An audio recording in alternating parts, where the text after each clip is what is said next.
To the glory of God, we sit here today, entering the 1-year anniversary of the end of Roe v. Wade, which was in force for about 50 years and stripped all of the unborn children in America of their natural human rights. And since then, we have seen a number of positive and negative developments. And I just want to take a moment during this anniversary to let you know that I expected a lot of pushback after the decision came down 1 year ago. The reason I expect pushback is because I've been quite a student of the abolition movement and the civil rights movement in my younger days, and the abolition prior to the Civil War. And I know that this kind of great debate in our country, whenever there's an advancement, there's a pushback. There's a counterpoint to it.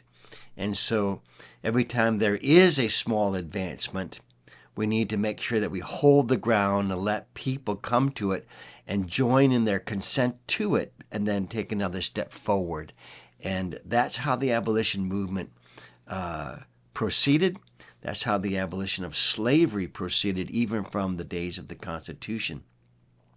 The idea was, even though the Constitution was flawed in many ways, the idea of the Constitution was, let's get, by consent of the governed, the principle that all people are created equal.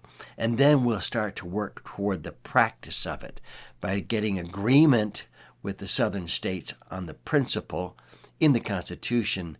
They basically knew that the battle for the ending of slavery was just a matter of time. And of course, that unfolded over the following 100 years after the signing of the Constitution, and we're still trying to move from principle to practice today. But since Roe v. Wade was ended a year ago, we have seen about 25,000 babies rescued from abortion that otherwise would have died. And that's a good thing, obviously. But there are some states that have moved in the opposite direction now that the battle is a state-by-state battle, and they have liberalized or even stripped the unborn of more of their natural human rights.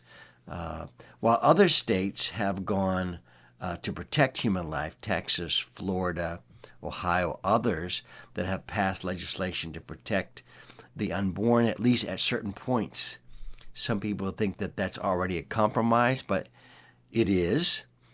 But everything in a republic like ours happens through a certain amount of political compromise, and so that the just powers of the governed are always derived from the consent of the people, which means you can only pass what you can get 50% plus one on.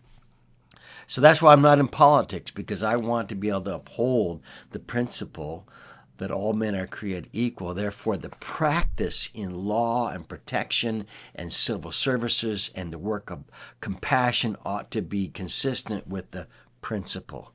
But that's always there's always a gap between the two. So where are we after a year?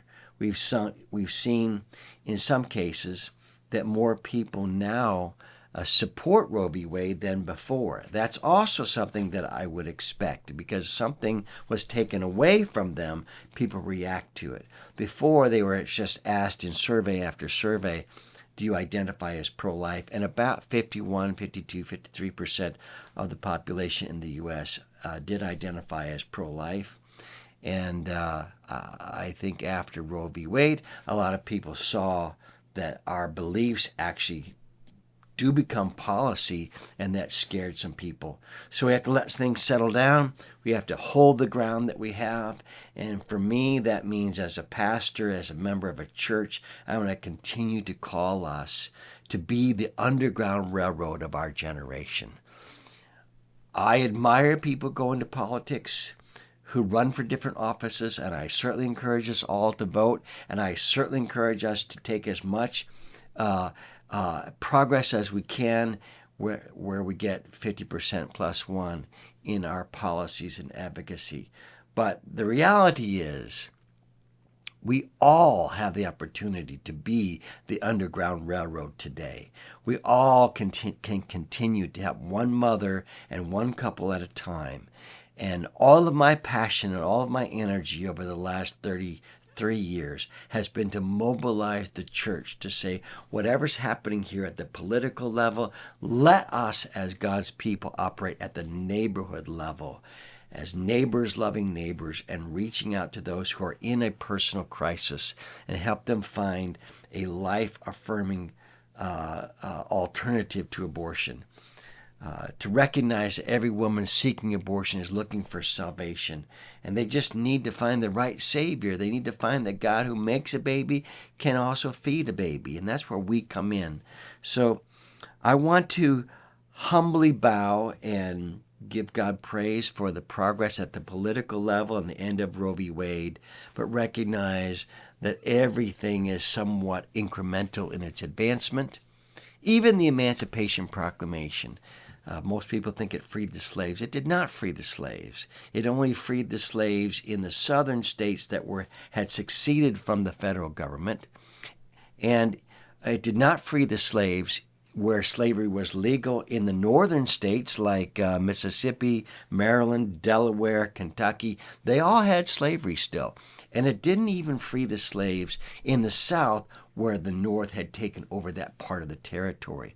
And the reason was they didn't want to frighten people into joining the South. And so they had these moral compromises. And again, the principle was going to lead eventually to the practice.